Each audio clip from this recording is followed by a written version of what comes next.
Welcome to Ideagen TV. We're thrilled to have with us today the founder, chairman, and global chief investment officer at Calamos Investments, Mr. John Calamos. John, welcome.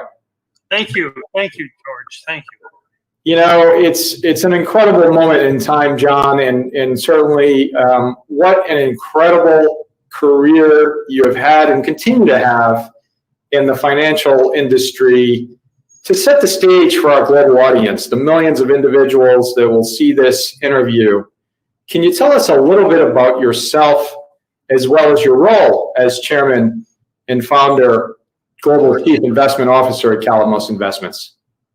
Yes, George, be glad to. I think I look at myself as an example of living the American dream. I'm from a Greek immigrant family that came to the United States and struggled through the Depression. Our family values and strong work ethic was very valuable to me. I grew up in Chicago and was the first in my family to go to college. As a teenager, I got interested in the stock market and invested some of my parents' savings. Worked my way through college and studied finance at Illinois Tech. Also went through ROTC, and I also got interested in philosophy in college, and that was very important in any success I've achieved today.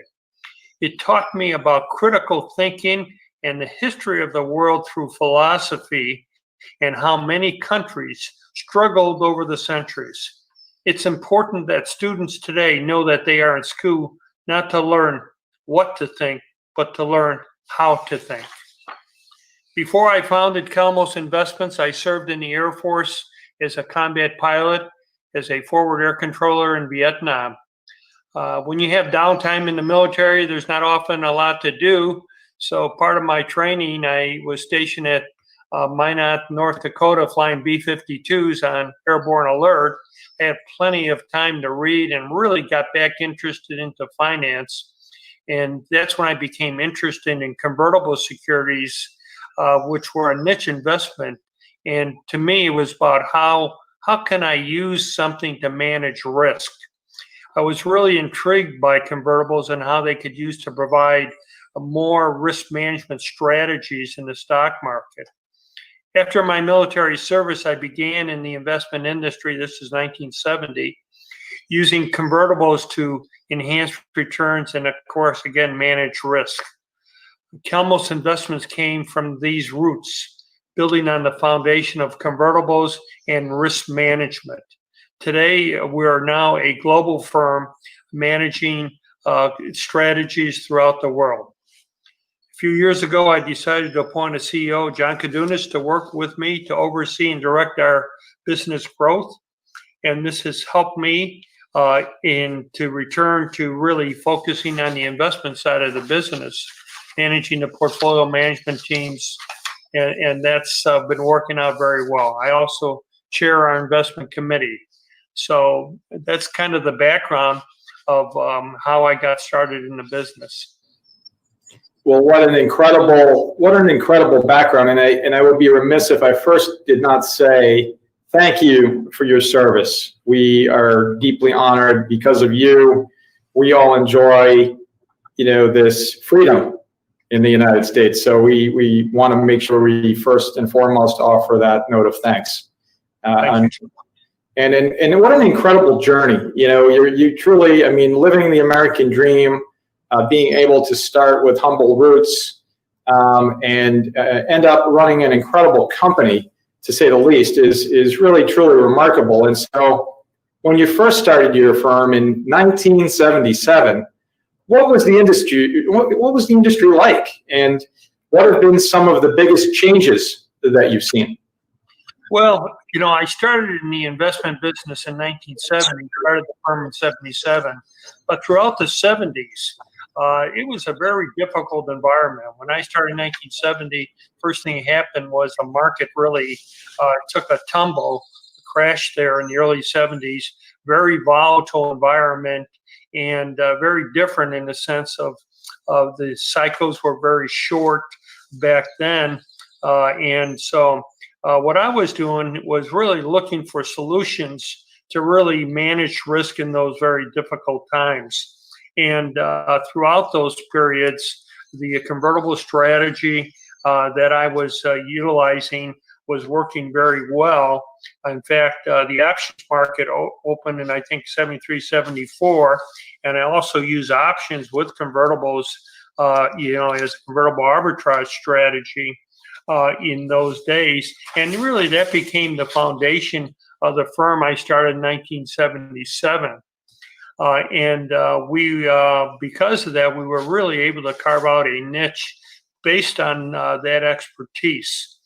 And it's really a lot different today, of course, because the information moves a lot faster today than it did back then. Part of what I did was create our own investment tools, and how we do that, I end up writing 2 books on convertibles and how to utilize them. So it's a very different environment.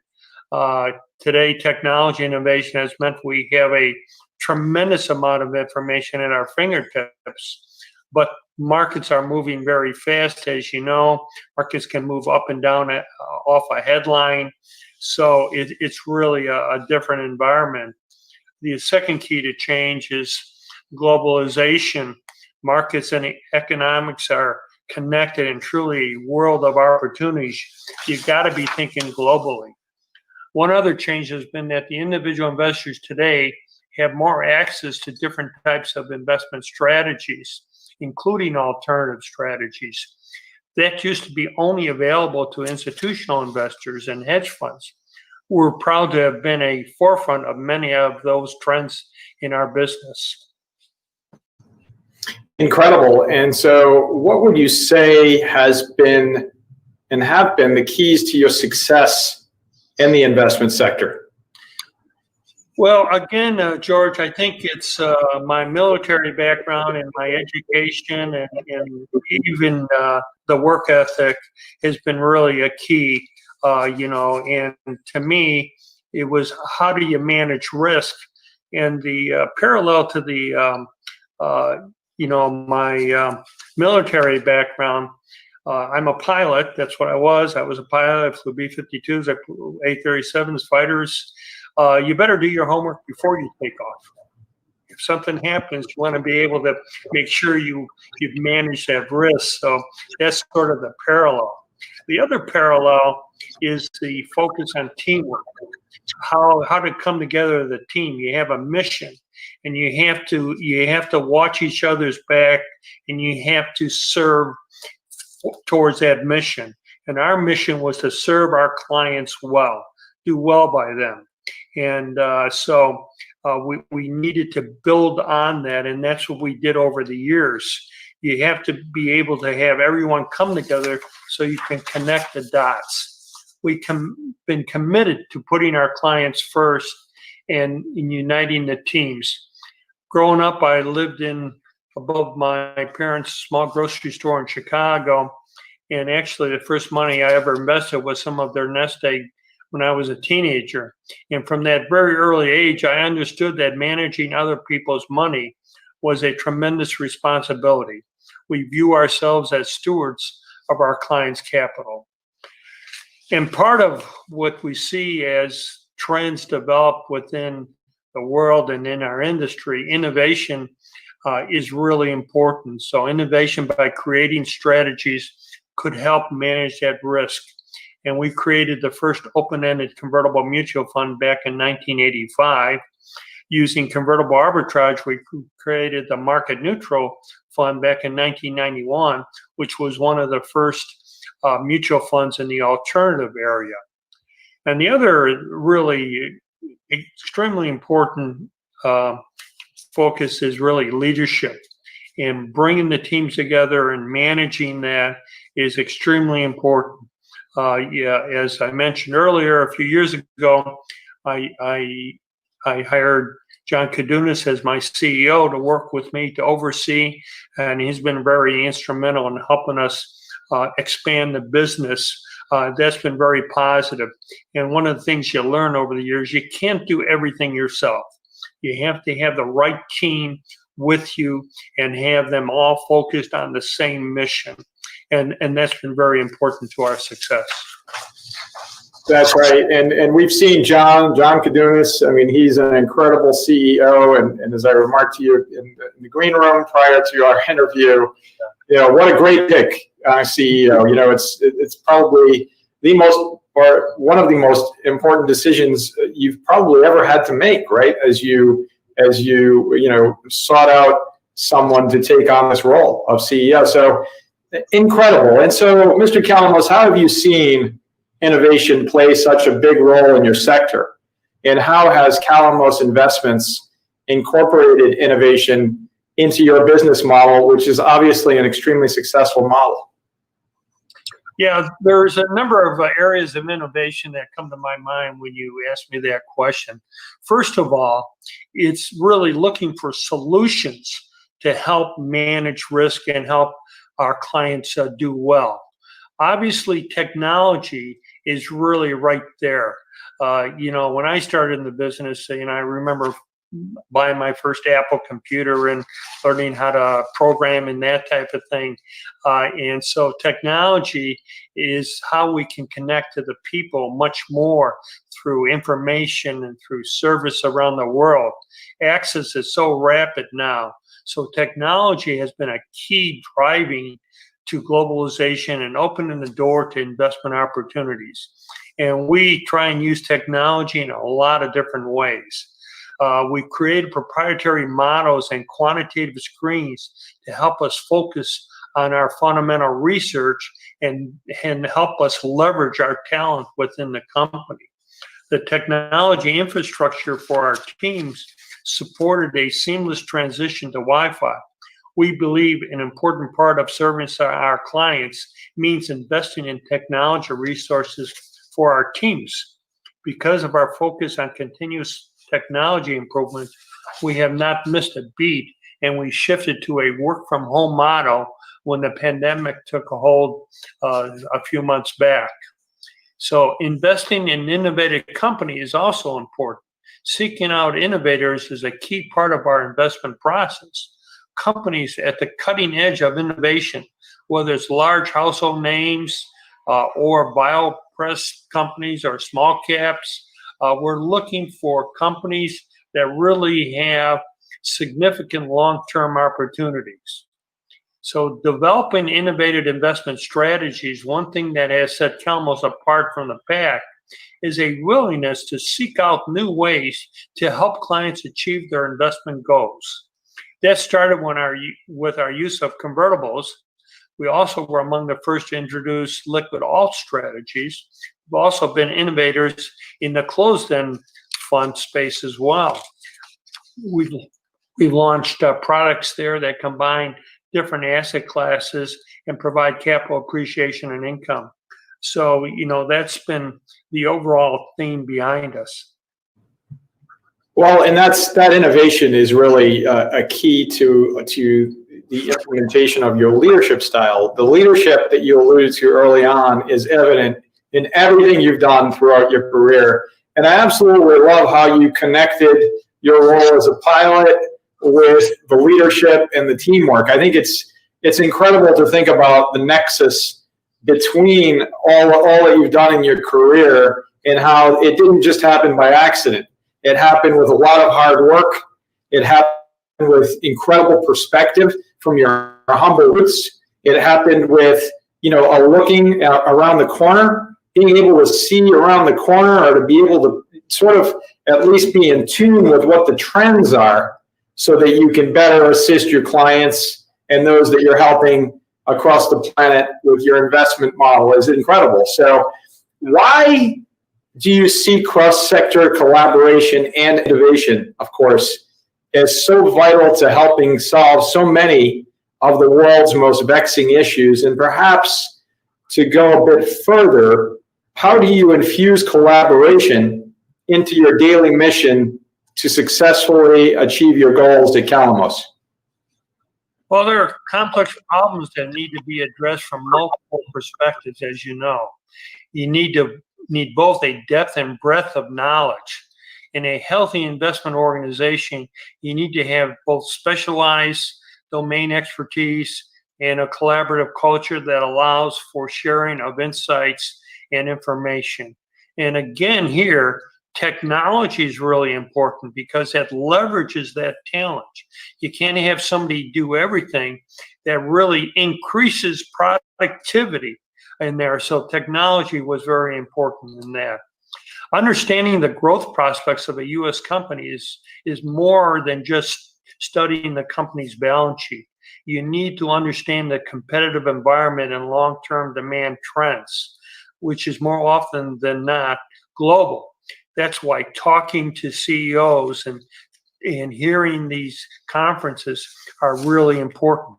We have analysts that are focused on specific sectors and also with specific regional focus. They can share domain expertise to help each other identify the best opportunities for our portfolios. And another very important point is long-term investment themes are very important because it focuses on the long-term factors that are driving companies to adapt to the future, and we're looking for those opportunities in the future, see which companies are really adapting to those long-term investment themes. And there are a lot of ways we can do this. Our teams have lots of ongoing informal dialogue as well as more formal check-in. And we don't all have to agree on everything, but we do have to collaborate. That's why we have investment committee meetings, we have sector meetings, we have a lot of communication with each other, which I think has been very important. And that perspective goes directly to my next question, Mr. Calamos, which is the topic of leadership. Leadership is absolutely critical, especially during this time. Yeah. If we were to go back in time when you first started your career, what bit of advice would you provide to yourself and why? Well, I think it's really, as I look back, I think it's really having a focus on what we're doing. And to me, the business, if you think about the business, you're on a bicycle and you're riding a bike uphill. So the business is growing as you pedal. When you stop pedal, you're going downhill. So you got to keep pedaling and adapting to the new world we're in. It's changing all the time. So it's really important that that we're adapting to that. That's why leadership is so critical. What I've learned over the years, some people just don't want to adapt to the new world. And that's not going to work. We have to adapt to the world we find ourselves in. And today is a good example. What's the new normal going to be, given everything we're all going through right now? So we don't want just one way of doing things. We want to make sure we continue to adapt to the new world. And I think as I look back, as your question is, I think what really got me thinking about this was when I was in college, I really got interested in philosophy, and even some of the Greek philosophers like Socrates, questioning things with an eye of solving problems in a positive way. You have to really learn how to think. Effective leaders also encourage them around them to have questions in a collaborative way. Collaboration between teams is especially important. So critical thinking is really important, and having that good discussion is really been important. And I agree. I mean, I think when we speak to global leaders, which we do daily, and the theme that comes across over and over and over is that the importance of not only understanding and looking at the issues, but also of being able to simply listen, to be able to listen to other perspectives, to gain that critical insight into what others are thinking and doing. It's a very important, but very difficult for some folks to do that, because they might be just feeling as though they've mastered their specific discipline or whatever it may be, but there's constant change. And the way you just described it, especially from a business standpoint, to continually pedal, to not stop pedaling, because when you do, that means you're declining. And it's a metaphor really for life and ultimately for leadership, which is what we most admire about everything that you've done, is that you've successfully achieved all of these goals with absolute class and dignity, and ultimately embody that leadership component, which is so critical. Yeah. As you know, at Ideagen, we focus on creating awareness and contributing to the ultimate achievement of the 17 United Nations Sustainable Development Goals, to try to help achieve those by 2030. As such, a leader, what are your 3 key insights for helping to achieve those goals? Well, I really do think it's important, and from remembering my studies and what we're doing and the history of everything, economic freedoms are a key for improving the quality of life around the world. Entrepreneurship, small business growth have been the really linchpins for helping people achieve prosperity. And we can't forget that. These freedoms include rule of law, private property rights, clear and transparent accounting practices in markets, reasonable level of regulation. These are actual things that we pay very close attention to, and we assess relative attractiveness of investing in different markets. Secondly, the companies that score well on a sustainability and corporate governance can be very attractive investment opportunities. Environmental, social, governance considerations are gaining increasing attentions in investing. But for many years, our team has recognized that paying attention to things like corporate governance can really help you identify companies with the best position to grow. Thirdly, every business can move the needle in a small way to a better world. At Calamos, we take many forms, from an educational stipends to healthcare benefits to our green building. We also have internships every year.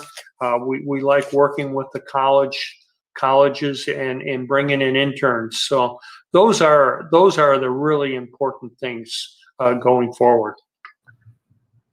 Incredible. And so, having that impact is embedded in everything you're doing at Calamos Investments. Mr. Calamos, what is your call to action for our global audience?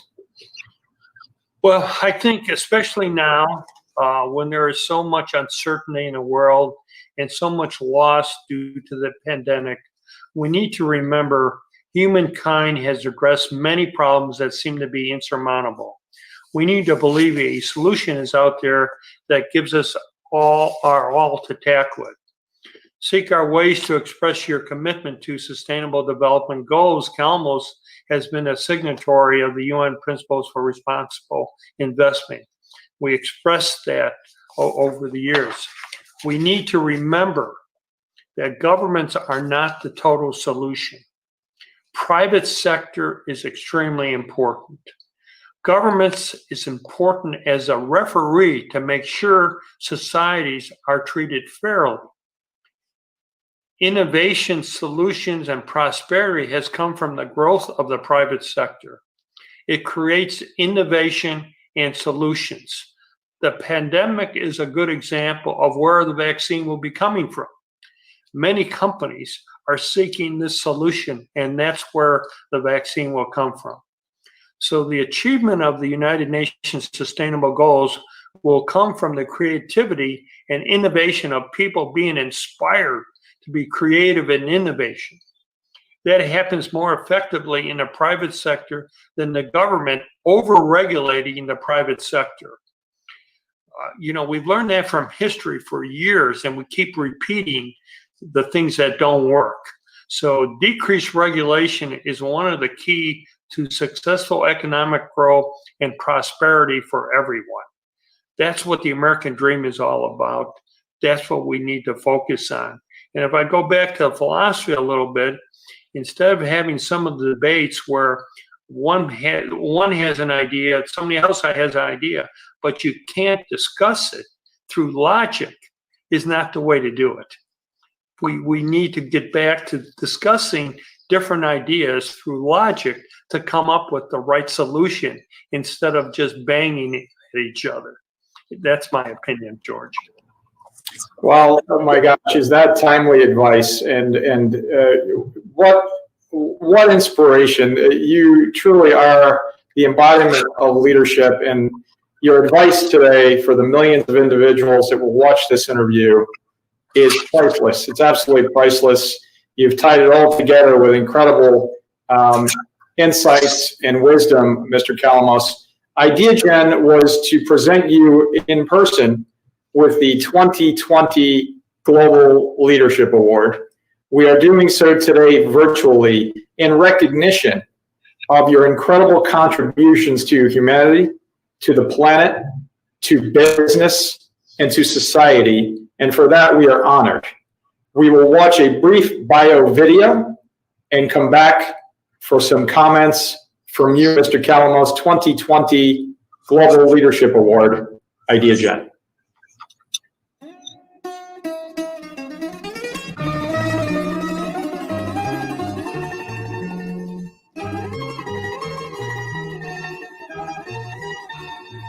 John Calamos, Chairman of Calamos Investments, joins us here at the American Global Investment Conference here in Beverly Hills. Thanks so much for joining us, John. My pleasure. Well, I think it's not whether to be in stocks or bonds, not one or the other. It's really how much you're weighting one against the other. The market keep climbing. Well, I think it can, Kelly. We're in kind of the risk-on, risk-off phase. Managing money is both an art and a science. The science part is really getting knee-deep into the financial statements, looking at different models that help us understand the world, help us understand what valuations are all about. So we use multiple models for all of that. Quite frankly, I'm in a camp that I'd like to see us see rates go up and get into a normal interest rate environment. Will they do it this year? You know, It's anybody's guess, right? yeah, it's anybody's guess. You know, it's not if they do it. You know, It's when. Do certain areas look like they have a little bit more potential to continue growth, while other areas may be looking like they're reaching, somewhat of a plateau at this point? Well, one of the more difficult things about looking at commodities is the price momentum that happens to have. Very often, you see prices going up without demand. We feel that for investors to create wealth over the long term, that they must manage risk. It's all about how you manage that risk rather than not taking the risk.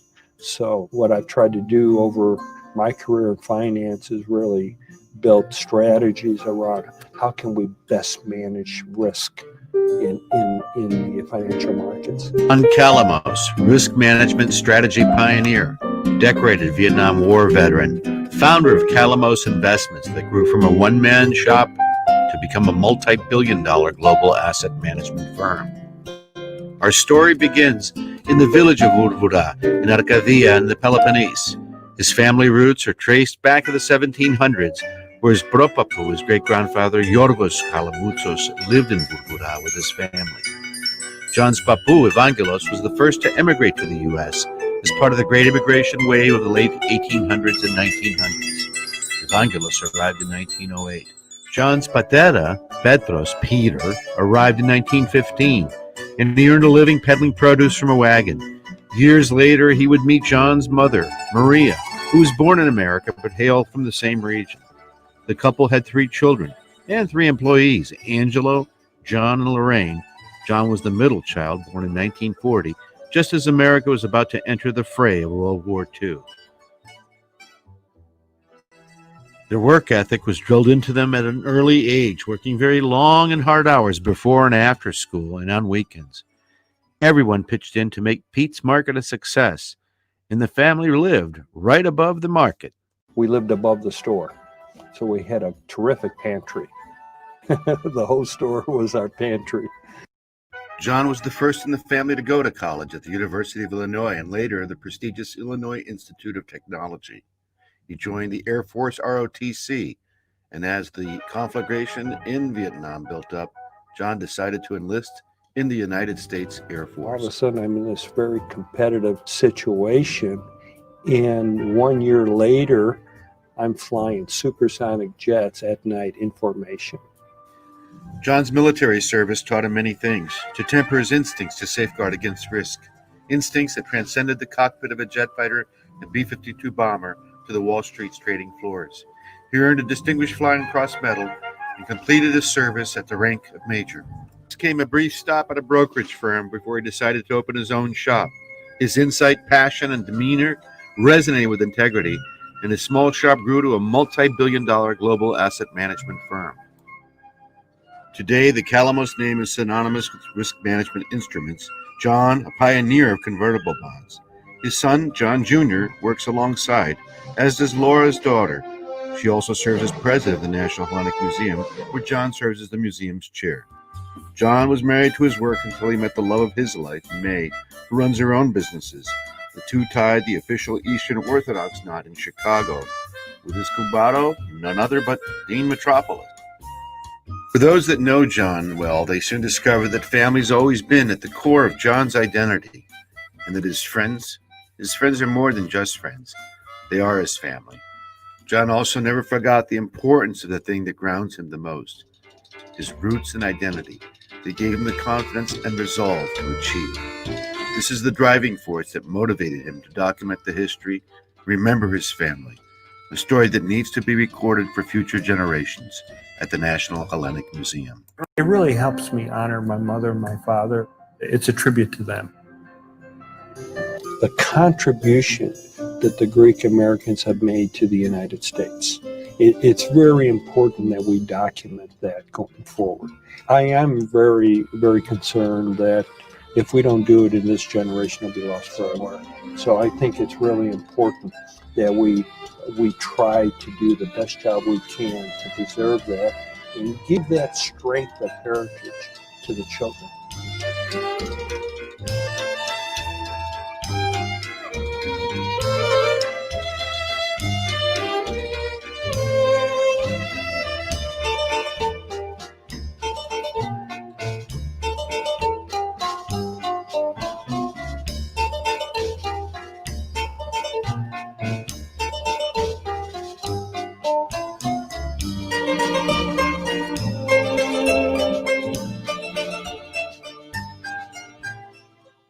George, it's a true honor to have been selected as one of the recipients of the Global Leadership Award. I had the pleasure of meeting Dr. Giannis, for whom this award was created at the Hellenic Initiative event of the past. His commitment to education was unparalleled, and this is a topic that I, too, am deeply passionate about. I've endowed chairs in business and philosophy at my alma mater, Illinois Tech. I believe anything we can do to help motivate children and future generations to advance their education is worthwhile.